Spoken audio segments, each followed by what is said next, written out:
ketemu lagi di G-Talks, Gebek Talk. Nah, bintang tamu kita hari ini masih konselor laktasi terkondang terniat, Mika Yudhistia. Hai Mbak Mika, belum pulang kan ya? Belum. Masih di Jakarta aja Masih ya? di Jakarta aja. Oke, mumpung masih di Jakarta, mari kita ajak sharing lagi.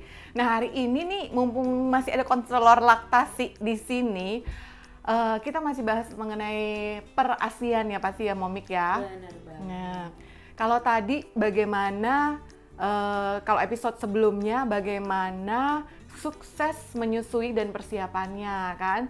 Nah kalau sekarang tuh kita ngomongin realita nih ya Momik ya, kita ngomongin realita. Menyusui 2 tahun dan persiapannya itu tuh kan pasti bukannya mudah, bukannya indah-indah melulu ya. Iya, Pasti benar. ada kegagalan atau Rintangan. rintangan, apa suplai ASI menurun yang bikin ibu nangis.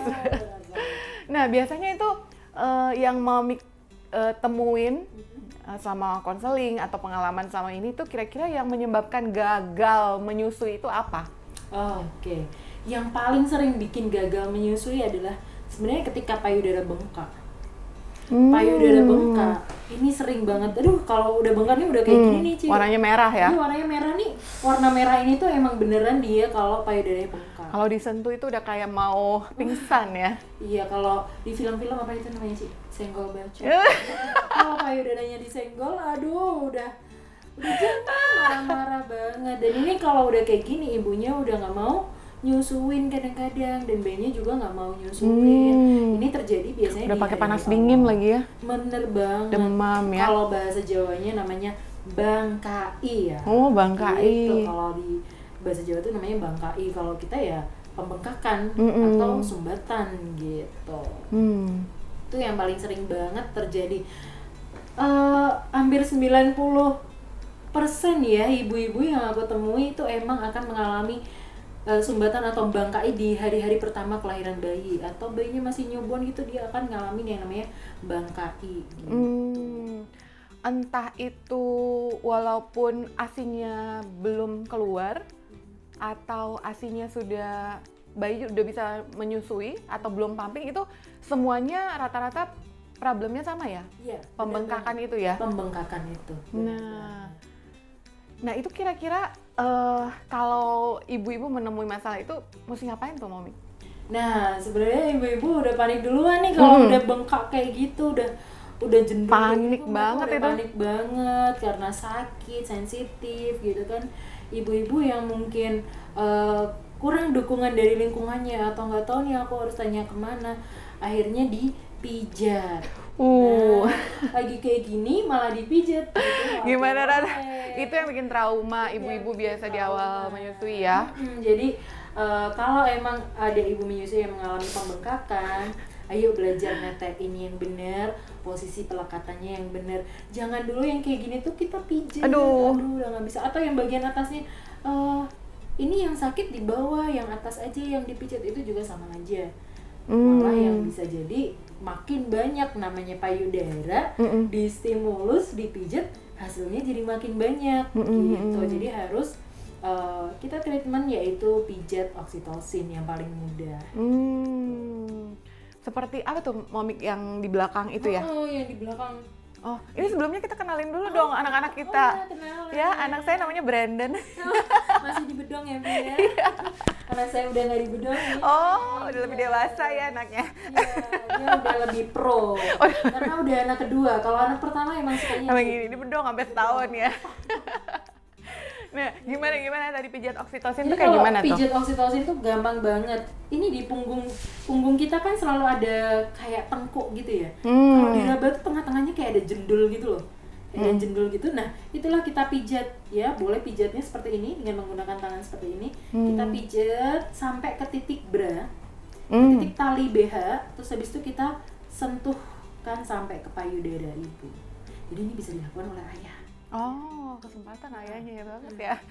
Asal jangan berlanjut ke part 6 gitu ya. Udah kayak episode podcast kita ya. Jadi boleh dipijat menggunakan tangan seperti ini, melingkar seperti ini boleh. atau boleh pakai sisi sebelah sini digeser-geser gini, boleh sampai ke tali BH, terus kita sentuhkan ke sampai ujung puting gitu. Jadi hormon oksitosinnya jadi lancar gitu. Kalau hormon oksitosinnya lancar, ASI-nya bisa keluar. Tapi kalau kita pijat payudaranya, ini memperbanyak ASI. Padahal sebenarnya kalau udah bangkai, udah bengkak payudaranya itu ASI-nya udah banyak. Tinggal gimana caranya kita ngeluarin.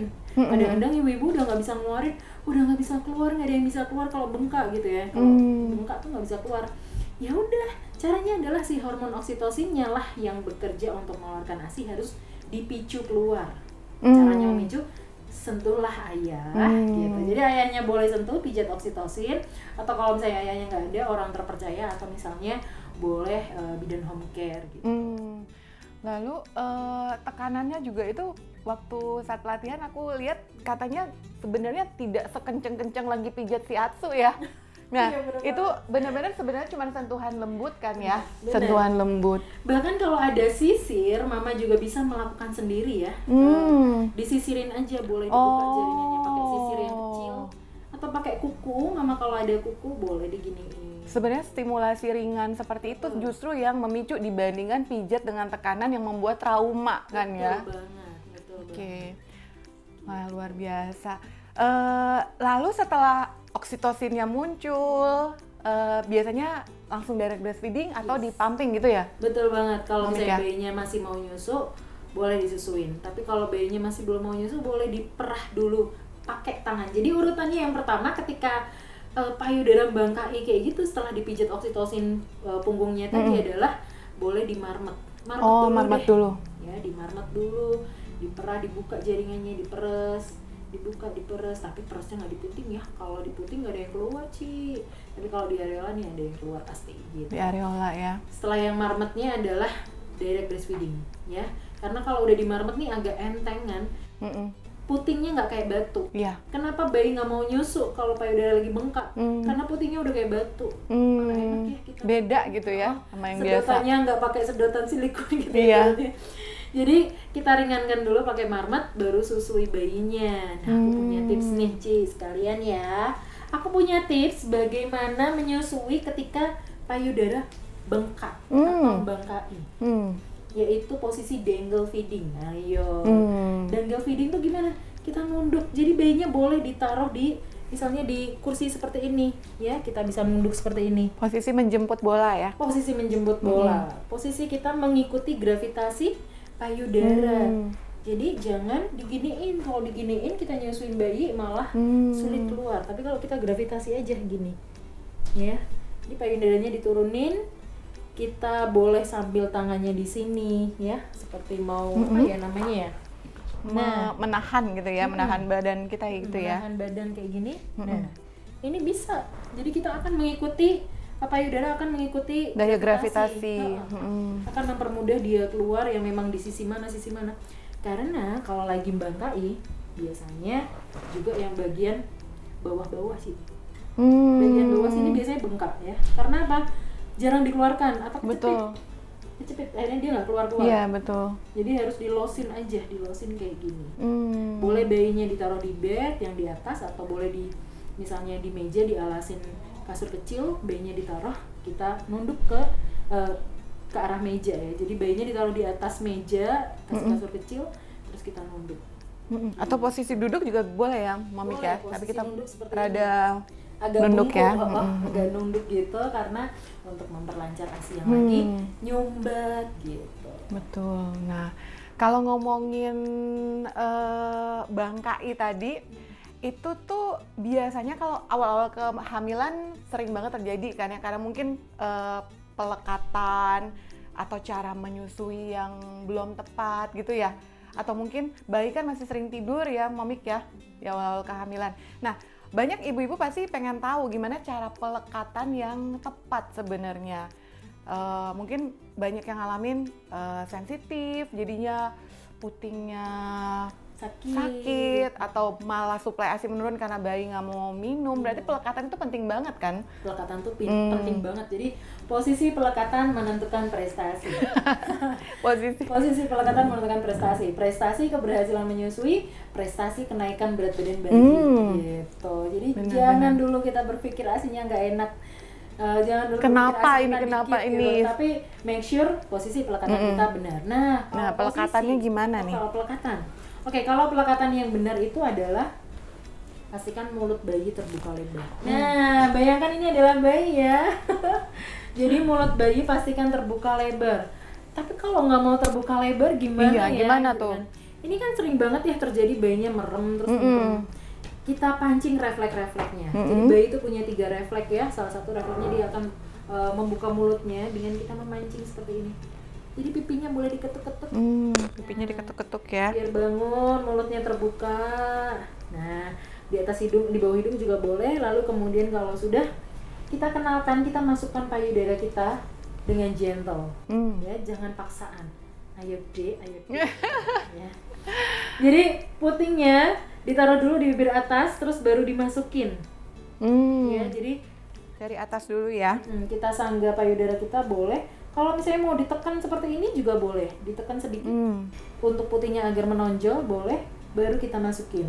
Jadi ditekan, baru kita masukin. Nah, tapi masukinnya nggak boleh langsung. Ayo deh nyusu gitu ya, langsung ke mulutnya. Baiknya dari bibir atas dulu sentuhkan, baru masukkan ke mulut bayi. Agar lidah bayinya di sini. Kalau dadakan buru-buru, ayo dek nyusu dek. Tahu-tahu lidah bayinya di atas ini. Kalau bayi lidahnya di atas ini dia nggak dapet apa-apa ini. Dia udah nyusu terus, dia udah nyusu terus tapi kok masih nangis. Tapi kalau lidahnya udah di sini ini udah aman. Karena dia bisa melakukan gerakan peristaltik untuk memerah. Untuk suckling dan sucking, memerah dan menghisap payudara. Gitu. Nanti kalau udah nempel, pastikan dagu bayi juga nempel ke payudara. Jadi dia tuh mangap dan dongak. Kalau bahasa Jawanya itu danga, Ci. Jadi bayinya harus udah celep, dia harus dongak gini. Ya. Jadi kepalanya gini, danga. Agar apa? Loh, itu nyusoninya dibenerin biar nggak menutupi jalan nafas bayi. Hidungnya biar nggak kegencet payudara, hati-hati ya. Biasanya neneknya bilang gitu ya. Nah, biar nggak kegencet itu kita bikin posisi dia agak mendongak. Mendongak ya. Jadi kita turunin badan dia. Oke, jadi seperti ini. Kalau misalnya ini posisinya sudah benar, semua tubuh bayi udah miring, kita udah memasukkan payudara. Kalau mau didangain gampang banget sih. Ini tinggal dipelorotin. Nanti dia pasti dongak. Ya. Seperti itu kita ya. topang seperti ini, pantat sampai kakinya kita pelorotin. Tarik, masukin ke ketiak kita. Ini dia pasti nanti dongak. Karena dia gondeli. Apa ya bahasa Indonesianya? Kalau bahasa Semarangnya ini gondeli. Jadi putingnya digondeli. Jadi bayi tetap dapat puting, dia tetap dapat danganya dan dia tidak terganggu jalan nafasnya. Nah, berarti posisinya itu perut bayi ketemu perut ibu ya, bukan ngedongak, bukan seperti ini ya. Jadi yang ngedongak dimaksud dibawa ke bawah ya, ke samping gitu ya. Nah, lalu posisi bentuk mulutnya ya, kayaknya Momik ya, diperhatikan juga ya. Kalau misalnya mengerucut, itu pelekatannya biasa salah ya. Harusnya monyong dan doer. Aduh. Monyong dan doer. Ada contoh-contoh monyong. Cantik banget nih Jain, nggak ada. Nah, ini nih. Jadi dia harus nggak boleh mengerucut gini ya. Nggak boleh.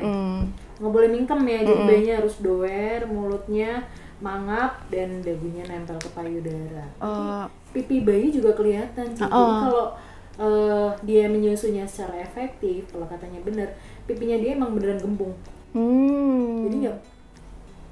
Kalau udah empet gini, ini salah berarti pelekatannya. Meskipun kayaknya sepanjang nyusu, dia nyusunya lama kok. Tapi ternyata ngempeng gitu kali ya. Iya, itu namanya non-nutritive sucking gitu atau ngempeng. Wah, berarti pelekatan adalah kunci, itu harus diperhatikan. Yang tadi ya banyak banget sebenarnya. Tapi ibu-ibu pasti tahu secara natural dan bayi pun juga tahu itu secara natural ya. Oke. Nah, mungkin problem lainnya nih Momik nih yang bikin ibu tuh rada takut atau bahkan sampai gagal direct breastfeeding adalah saat bayi tumbuh gigi. Bener nggak? Iya, Itu kayaknya ngelihat gigi, aduh, udah kebayang yang macem-macem kan ya. Nah, ada tips nggak, Momik nih mengenai menyusui saat bayi tumbuh gigi? Oke, menyusui saat bayi tumbuh gigi. Pada dasarnya setiap bayi butuh rasa nyaman dari ibunya. Jadi momen menyusui ini jangan di skip ya, hanya karena bayi tumbuh gigi. Terus kalau nggak tumbuh gigi malah nanti aneh dong tumbuh kembang. Jadi biarlah tumbuh kembang bayi berjalan optimal melalui fase tumbuh gigi, dan biarlah perjalanan menyusui tetap diupayakan berjalan sampai 2 tahun. Tapi aku punya tips, kalau emang bayinya lagi tumbuh gigi, yang pertama ibunya jangan too much overthinking gitu ya. Jangan overthinking, jangan terlalu khawatir. Tenangkan diri ibu, dan biasanya kalau udah tumbuh gigi udah makan ya. Udah makan. Jadi kalau emang bayinya kok kayak lapar, kita kasih makan aja. Jangan sering-sering menyusu kalau khawatir banget. Tapi kalau nggak khawatir, yakinlah bahwa ketika posisi dan pelekatannya benar, atau ketika pelekatannya benar, itu bayi tidak akan bisa menggigit puting kita. Gitu. Kalau pelekatannya benar, bayi nggak bisa gigit puting kita.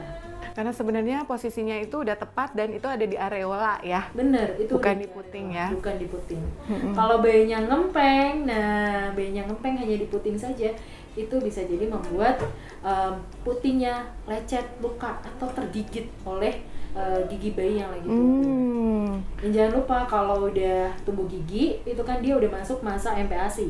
Bener ya? Kalau udah masuk masa MPASI, kita sebagai ibu butuh variasi memasak makanan atau menyiapkan olahan makanan yang sesuai dengan kebutuhan tumbuh giginya. Apa tuh? Ya mungkin yang bisa diemut-emut ya. Boleh ASI beku. Oh, dijadiin es krim ya. Ya. Boleh itu jadi emut-emutan bayi, jadi bayi lebih nyaman ya untuk giginya gitu. Nah, berarti sebenarnya tumbuh gigi itu bukan suatu halangan gitu ya? Betul banget. Oke. Wah, luar biasa nih, ternyata ilmu perasian dari konselor laktasi emang paling mantul ya. Apalagi pakai dami-dami bayi-bayi ini, Angel, kok David berubah lagi namanya? Brandon. Okay. Aduh, thank you banget nih Momik ya, udah sharing langsung. Biasanya kan kita jarak jauh nih ya. Nah, tapi ibu-ibu, ibu hamil, ibu menyusui, bahkan sampai yang udah MPASI tadi, tumbuh kembang dan segala macam, itu sebenarnya kita tuh ada wadahnya ya.